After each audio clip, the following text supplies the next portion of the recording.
Have you ever wondered what happens when the US government just stops working? Sounds kind of crazy, right? But that's essentially what a government shutdown is. And today we're going to break down what that really means for you, for your wallet, for any travel you've got planned, and for the entire US economy. Okay, so here's how we're going to tackle this. First, we'll cover the basics in Shutdown 101, then we'll get right into how this affects your daily life. After that, we'll look at the human cost for federal workers in the military, zoom out to the wider economic impact, and finally, we'll try to make sense of the political gridlock behind it all. All right, first things first, what even is a government shutdown? It's not like someone in Washington, D.C. literally flips a giant off switch for the country. It's way more complicated than that, and, well, it all comes down to money. So get this, the reason for all this is actually a law that's been on the books since the 1800s. It's called the Anti-Deficiency Act, and its rule is super simple. The government can't spend money that it hasn't been given. So when Congress hits a wall and can't agree on a budget, federal agencies are legally forced to just stop. They have to hit the brakes. So here's how it all goes down. It really boils down to this one critical deadline, September 30th. See, Congress has to pass 12 different spending bills to keep everything running. If they can't manage that, they can kick the can down the road with a temporary fix called a continuing resolution, or a CR. But if that September 30th deadline comes and goes with no deal, boom, the shutdown starts. Okay, so that's the what and how. But let's get to the part that really matters to all of us, the so what. How does this mess in Washington actually reach out and affect you, your family, and the things you rely on every single day?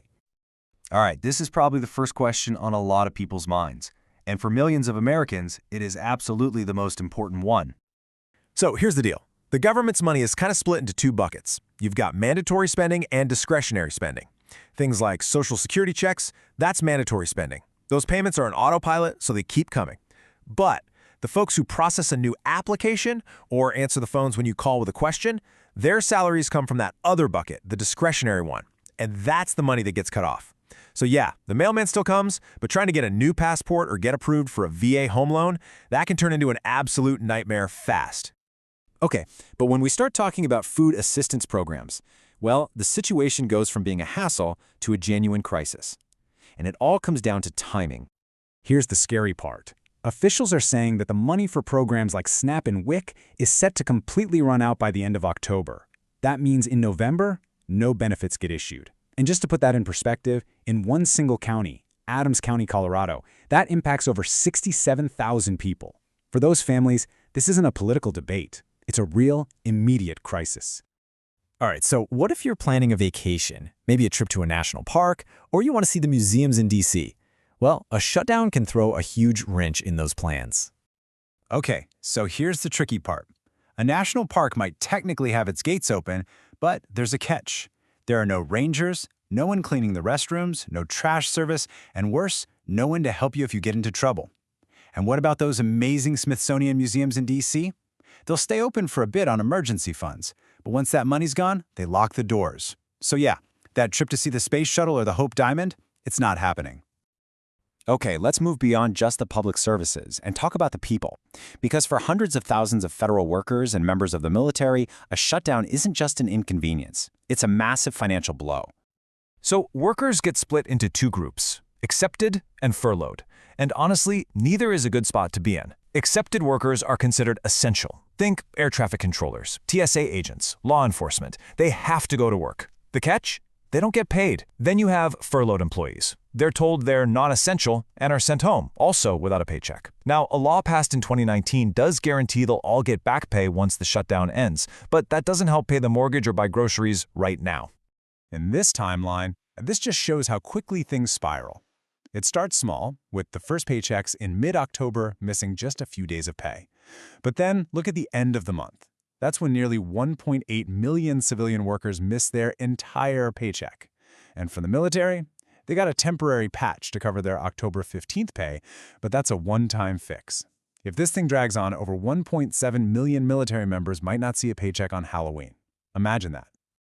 Now, you might think this is all contained to government workers, but that's not how it works at all. A shutdown is like dropping a huge rock in a pond. The ripples spread out and affect the entire economy, and those effects can be just devastating. Just look at this number, $3 billion.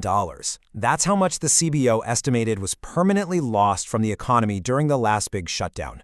This isn't just delayed spending that catches up later. This is money, economic activity that just vanished, gone forever. It's a permanent dent in the economy.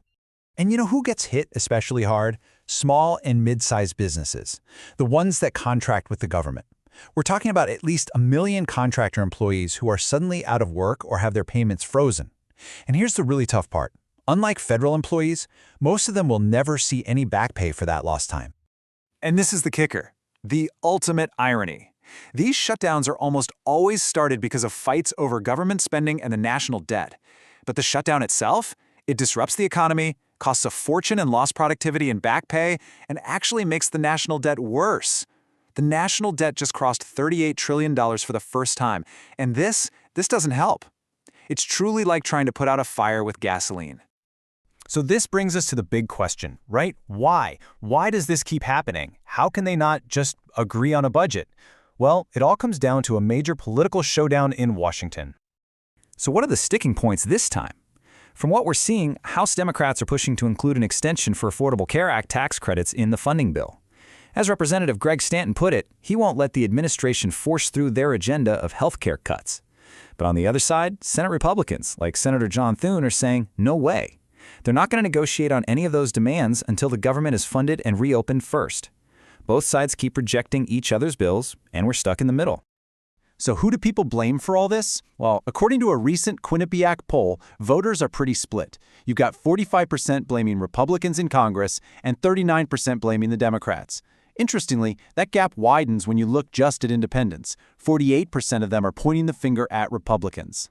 So, while the finger-pointing happens in Washington, the real cost, the real price of all this is paid by regular people all across the country. It's the federal workers wondering how to pay their rent. It's the military families facing uncertainty. It's the small business owners whose contracts just dried up. They're the ones caught in the middle of this political gridlock. Which really leaves us with that one big final question. When the government stops, who really pays the price?